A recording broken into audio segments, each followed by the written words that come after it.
get a better understanding of the evolving China-Africa partnership, this is China-Africa Talk.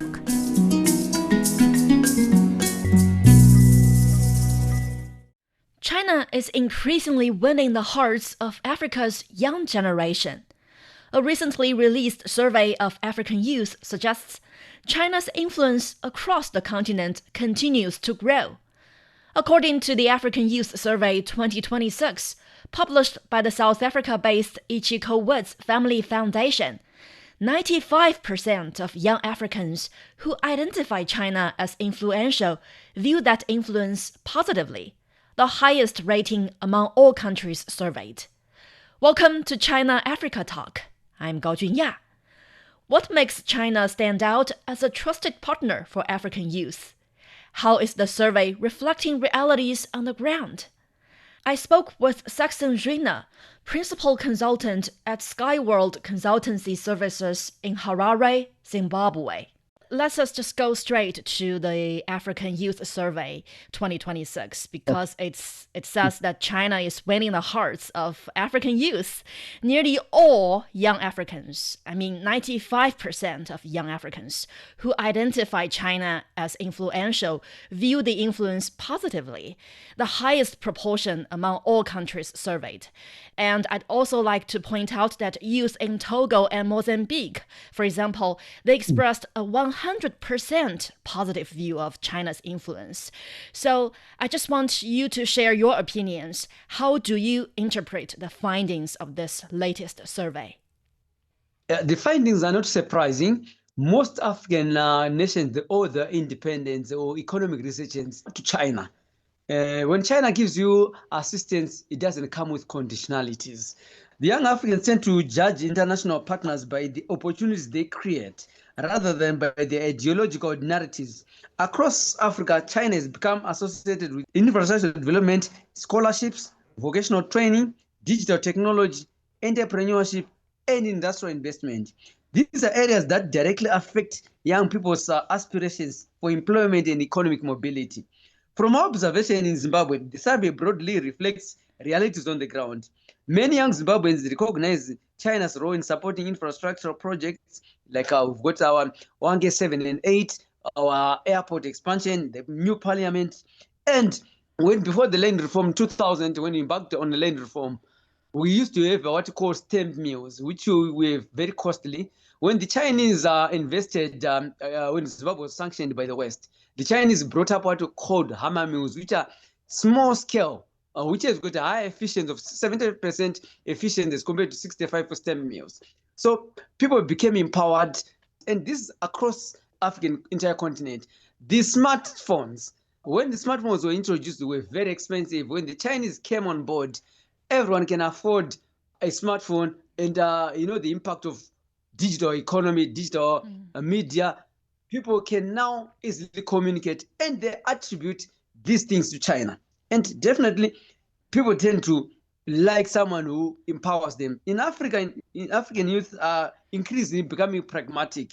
They ask who is creating opportunities rather than who is speaks the loudest. The Western media normally portrays Africa as backward. The Chinese, they bring equality as friends, as partners. We've had so many businesses where the Chinese come in and partners with the locals, which is not the case with the Westerners. Westerners, they simply employ you. They don't empower you. Yes, it's a very interesting point, actually. And we know, actually, this survey, this African Youth Survey 2026, it did cover Zimbabwe as well. 300 Zimbabwean candidates, they also shared their opinions. But I still want you to share more of the on-the-ground situation in Zimbabwe. Look at people around you, your friends. Do you think the survey reflects the realities on the ground? Yes, that's the reality because the economy has changed, especially after what we've gone through. China came to our aid when we were sanctioned. When the lithium revolution came on board, the first people to invest were the Chinese. The Chinese never sanctioned Zimbabwe. The perception of China doesn't interfere in the internal politics, which is Zimbabwe was subjected to interference from the USA, US Embassy, European Union. They would tell us, yeah, your government is bad. at the end of the day, they're treating us as subservient, as second-class citizens. Whereas the Chinese, they simply say, your government doesn't matter. You are growing. China went also through the same. They faced the hunger. They built their economy. So China is a model where Africans look up that we can do it.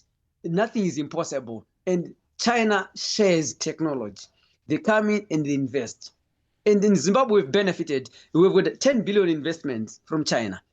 China Aid has drilled almost 3,500 boreholes. They started engaging in giving schools like educational materials.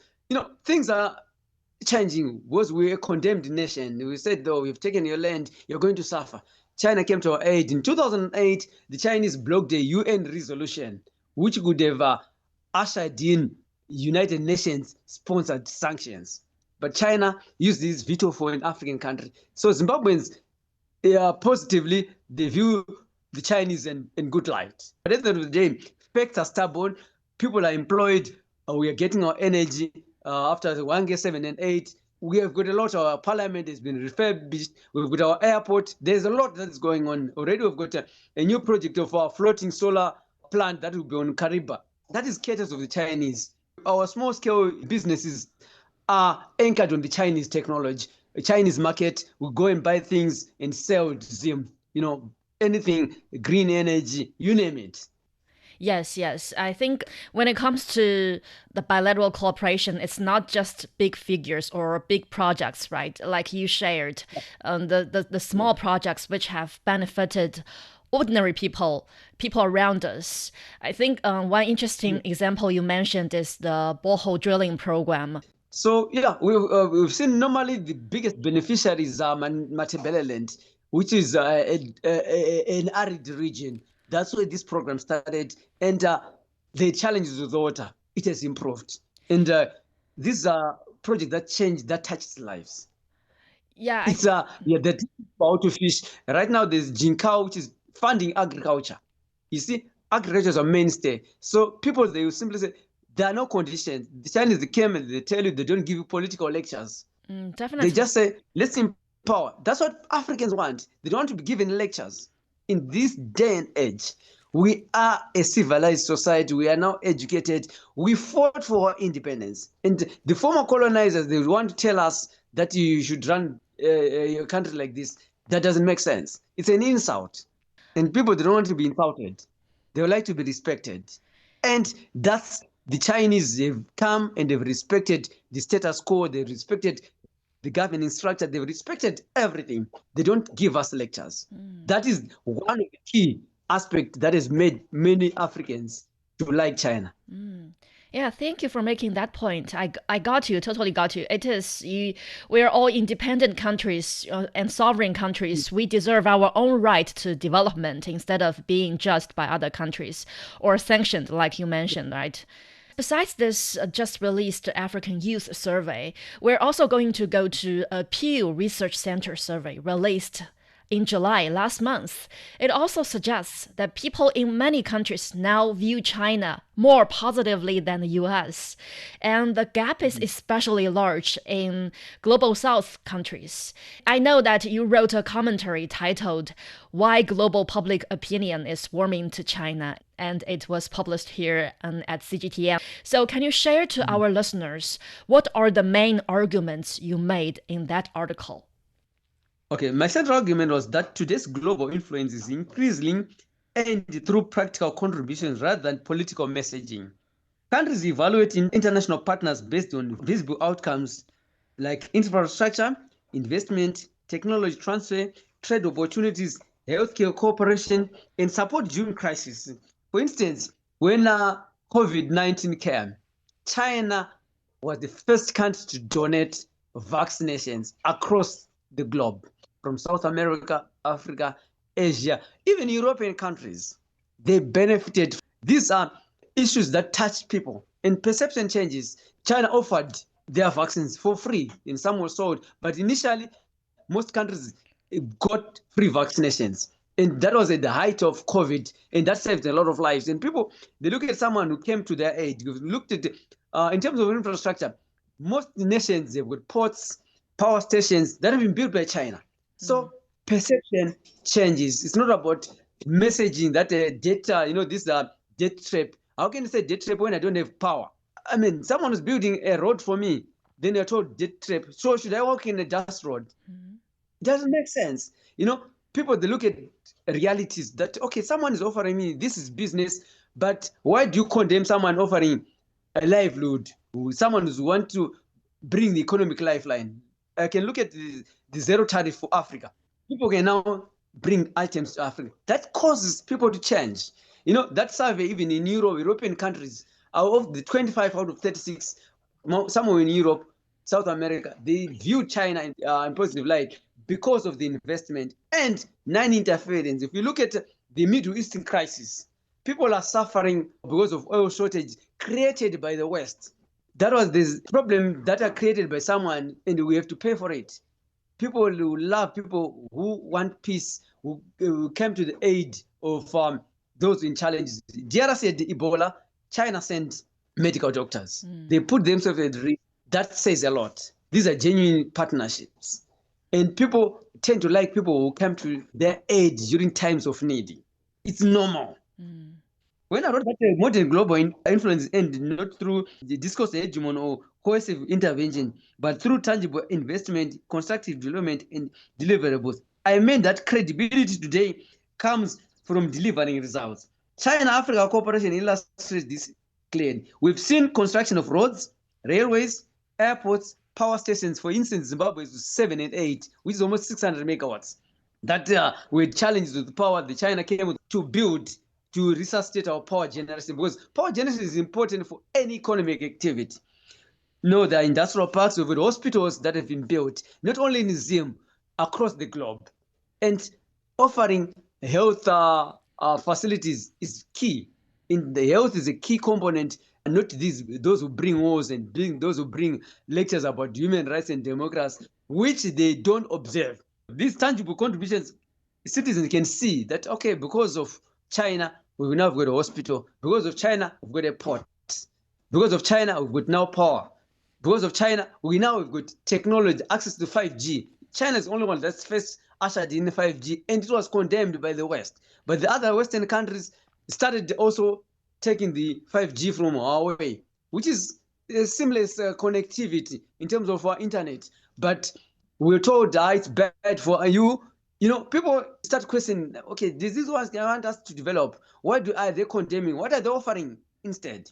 So the Pew's findings suggest that many countries increasingly access global powers through performance rather than historical narratives. As the international system becomes more multipolar, countries are exercising greater independence, informing their own opinions based on lived experiences. Like I've said, people now see the world, clearly because of social media. Back in the days, we used to rely on mainstream media where we see CNN and BBC, where they'll be telling us Western propaganda, watching these Western movies where they are glorified as demigods. But now the reality on the ground, people can now tell that so and so is bullying who, so and so is taking someone's resources. It was there's the Gallup research which was giving 36% for China, 25% for USA. Perception globally. People are changing because of tangible results. Gone are the days when there was mainstream media, which they used to control. Nowadays, anyone can go on X, can go on Instagram, can go on TikTok, and see things happening. These are facts. Gone are the days where people used to be lied to. People are also learned. They can tell lies from the truth. And what people need, Charles Dickens will say, what people need are facts. And what is happening on the ground, these are facts that are coming to the fore. Yes, I think just as you mentioned, even in your article, tangible investment, constructive construction, and deliverable public goods do matter, and that's why China is winning the hearts of young people. But I'd also like you to share more specific examples that stood out to you when it comes to your observations, how China has been winning the trust and goodwill of young Zimbabweans like you. We can definitely tell from our conversation so far. Okay, we've got Chinese companies. When we took the land in 2000, we had a flight of companies. Our economy went down. We didn't have any foreign direct investment. And China started investing. They started bringing, the success in our economy. We started with a company like right now, Substar, Ayato, quite a lot that are even with BYD. Yeah, Huawei came in and assisted our state-owned company called Network One. It came in and gave base stations. In Africa, most of the base stations, they are from China. And internet connectivity is very important. We have actually enjoyed, I've talked about our smartphones. If you take everyone holding a smartphone, it is with a link with China. It's affordable. Even with $20, one can get a low end, can get on these platforms, can communicate cheaply, courtesy of the Chinese. That affordability brings connectivity. Connectivity economies are now run on digital economy. I can give an example of M-Pesa.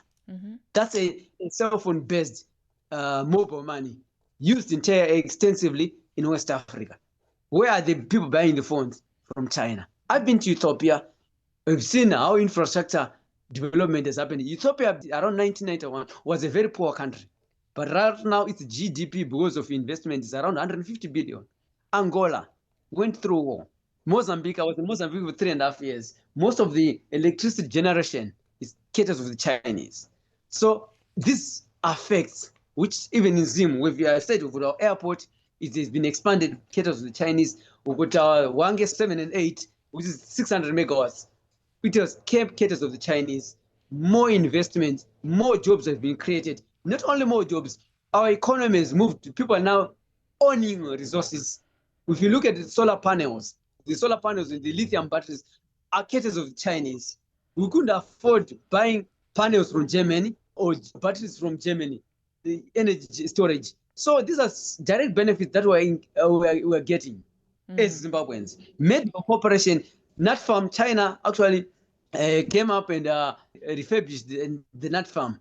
And already we've got 20 doctors every year coming from China offering free medical assistance. And of late, there are scholarships, the embassy is offering scholarships that people-to-people cooperation. It's important. Technology transfer. We've seen the AI, we've got DeepSeek that we are using. These are platforms for free, not compared to ChatGPT where you need to pay. China caters for the poor people, for an ordinary person. And we develop from there. And renewable energy, most of our lithium batteries are manufactured by KTL. It's not only in Zim, across the sub-Saharan Africa. If you go to Mozambique, if you go to Zambia, Zambia is one beneficiary also of Chinese investment. South Africa, we've seen the resurgence, the emergence of electrical vehicles. DRC, cobalt, which is used for cell phones, the Chinese are also investing there, creating jobs.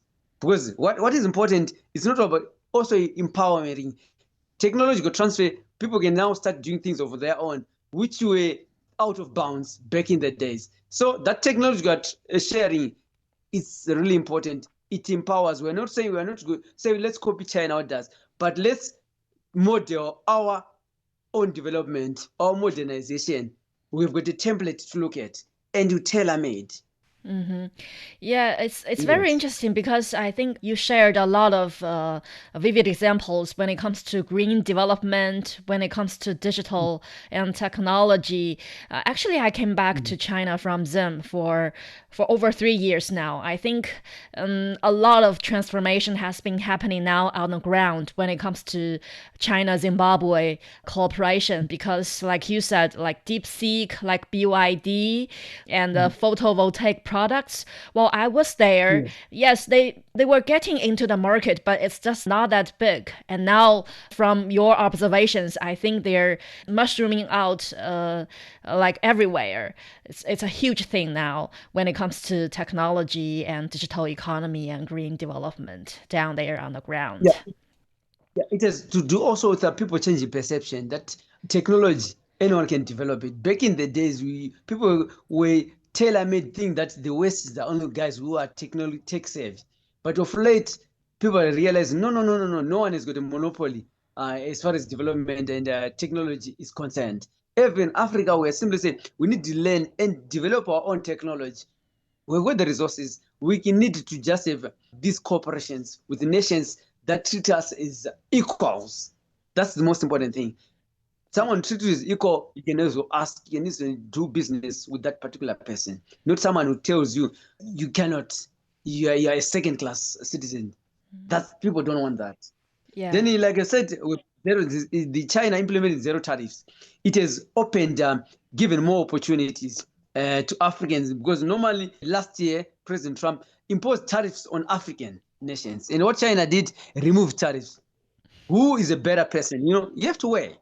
Who is giving us more opportunities? Now, we've noticed the Zimbabwe's blueberries, and now we're finding a market in China. It becomes cheaper because this zero tariffs has opened a 1.4 billion market for African countries. No tariffs. And for these 2 years, a lot of it will happen.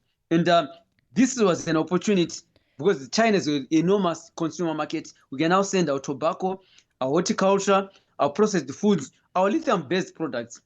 That creates more jobs, more opportunities for Africans. Yeah, very interesting. And also, even on my end here in China, as a consumer, like you said, though, I'm one of the 1.5 billion consumers here based in China. And I'm really looking forward to have more African products, like you said, the blueberries from Zimbabwe, the avocados, the horticulture from Africa to be on my shopping basket. So it's also a benefit us on this end as well. Yes. So, like for mining and mineral beneficiation, the important, especially for critical minerals, which are needed in global transition, these are sectors that have attracted more Chinese investment. Renewable energy presents major opportunities, including solar power, battery storage, and grid modernization. Agriculture and agro-processing can benefit from modern irrigation because China is a manufacturing hub. Getting products, getting these tractors, John Deere's, are quite expensive. Africa needs tractors that are for small-scale miners. China provides that. So it's really, really important. We are benefiting manufacturing, the industrial parks. Zimbabwe can benefit from technology transfer while creating employment. Overall, I believe future investment will increasingly focus on higher value industry rather than simply resource extraction. Because back in the days, resource extraction is what Africa was known for. But things are changing. We now want to say benefit your we need mineral beneficiation. For instance, Zimbabwe simply said 2022, you cannot export lithium. Is concentrate. It has to be lithium sulfate. Value addition it's important. And when they brought this proposal to China, China didn't say, well, we live in Zimbabwe. They said, okay, it's good. Let's work together. That's respect. Value addition. Yeah. So this is some of the things people look at that, okay, this is a partner who understands where we're coming from, who understands our policies that they're changing, and who doesn't chide us, who doesn't shun us. We say, look, let's work together. Let's improve. That's what people want. It's the respect. Yeah, it's very interesting. Value addition, like China is building up the industrial chains in the African countries, of course. Like you said, what I'd also like to know is that I know that you visited China for short-term training this May. Can you just share some of your experiences here in China with us? Yeah, my visit reinforced how rapidly China continues to innovate. I was particularly impressed by the integration of digital technology into everyday life. Digital payments like Didi, Alipay, intelligent transportation system, efficient public services, and advanced logistics demonstrate how technology can improve both productivity and convenience. I was impressed by the China's infrastructure, especially the high-speed rail network, modern airports. I went to Peking, and I know there's Daxing. I wanted next time when I visit, I want to visit Daxing and maybe visit Shenzhen. I know it's the Silicon Valley, and the Chengdu, and the urban planning is top-notch. Perhaps the most important, I observed a strong culture of long-term planning. China plans long-term. This is one thing that Africa in the global south needs to do. Development projects are implemented within clear strategic frameworks that combine national priorities with local execution. There is continuity, which is not the case which we experience in Africa. And the thing we need to change, that national projects, they don't belong to individuals, they belong to the state, and they need to benefit and change future generations. The one thing that surprised me was how environmentally conscious many Chinese cities have become. The scale of electric vehicles, renewable energy deployment, and urban green spaces exceed what I had expected before visiting. The picture that we had is this from these movies of China a backward nation. I was impressed by the robust transport system. Everything, I used to go to Unit 1 when do shopping. When I went to Chongqing, I was staying holiday in. I saw the nightlife. The infrastructure is just out of this world. For instance, China is good. There's humility. When you ask the Chinese, they tell you, you guys said we are not developed, we are developing. It means, you've not reached your peak. It's actually inspiring. We need to copy that. Development is a continuous process, and we want to emulate, and we would want to learn more, and we have more exchange programs where our youths are exposed, so that at least Africa gets somewhere. It also becomes the hub. China was once a poor country, and we can do it. That's why I say we need to emulate, not copy everything, and tailor-made to suit our environment. The good thing about Africa with the youngest population than anyone else, which is our greatest gift, plus resources, good environment, resources, good climate. And generally, Africans are peace-loving. Africans, we treat each other with the spirit of Ubuntu. And the Chinese have also shown that they have got that spirit. They treat us as equals. So we're going to China, change the perception from just a partner in the liberation to a development icon that African look up to. No one has got in a sub bullet trains like China. The 400 kilometers an hour is unprecedented. It's from Harare to Bloe in an hour. And I understand they're testing the maglev, the 600 kilometers an hour. Imagine. Yeah. What is the one thing that you shared with your family when you went back to Zimbabwe about China? Something maybe you said, this is different from what we expected, what we knew about China before your visit. I told them China is now living 2100. They're years ahead of us. That's a fact. Because what we think in movies, the robots. When I was Chongqing, I saw the robots bringing toiletries to our hotel rooms. It's something that we never imagined. It's impossible. I was in the 14th floor.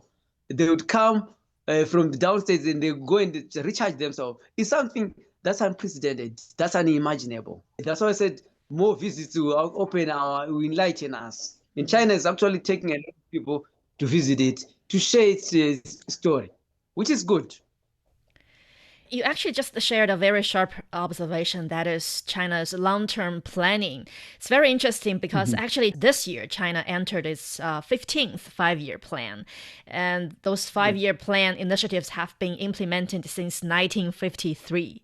It's been a long time, right? Yes, I think China's achievements and transformation cannot be made without the Communist Party of China. You also shared some of your takeaways from CPC's governance, like it has to be tailor-made to your local conditions.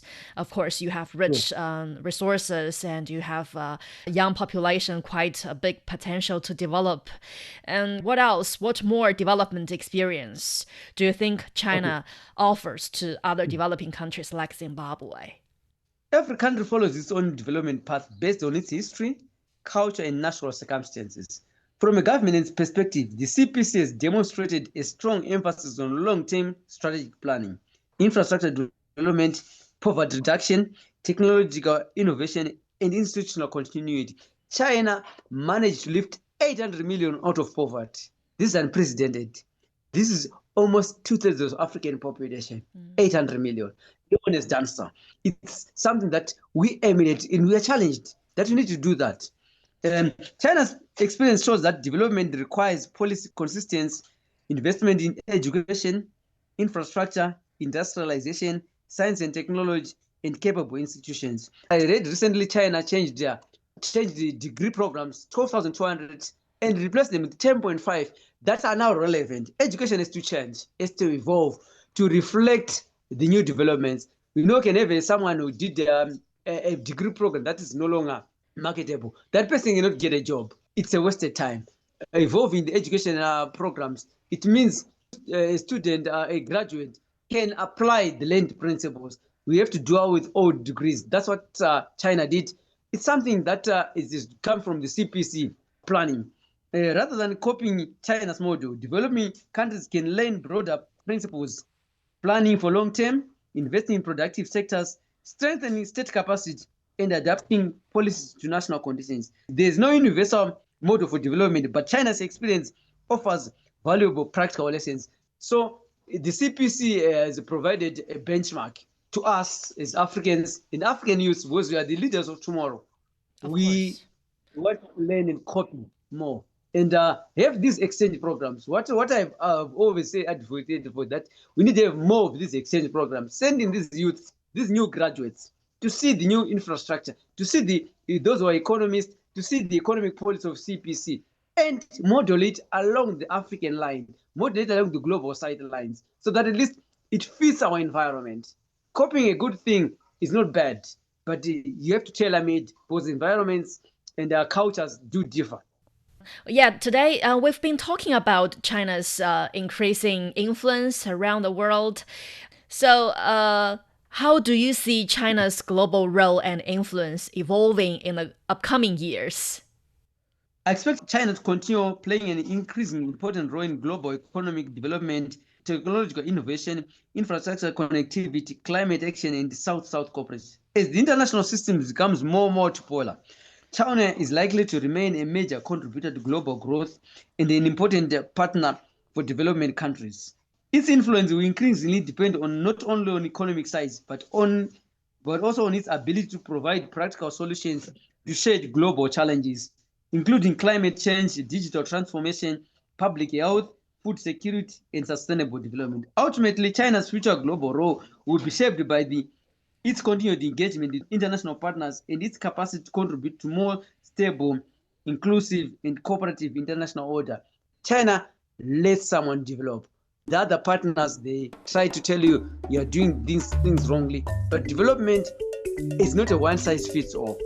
It's gradual, evolutionary, until you reach a pinnacle. Thank you. As Saxon Zvina noted, China has become a major contributor to global growth and a key partner in development. China's international influence will continue to grow as it works with countries around the world to address shared challenges and advance sustainable development. That's it for this edition of China Africa Talk. You can find us on major podcast platforms and on Substack. I'm Gao Junya. Bye for now.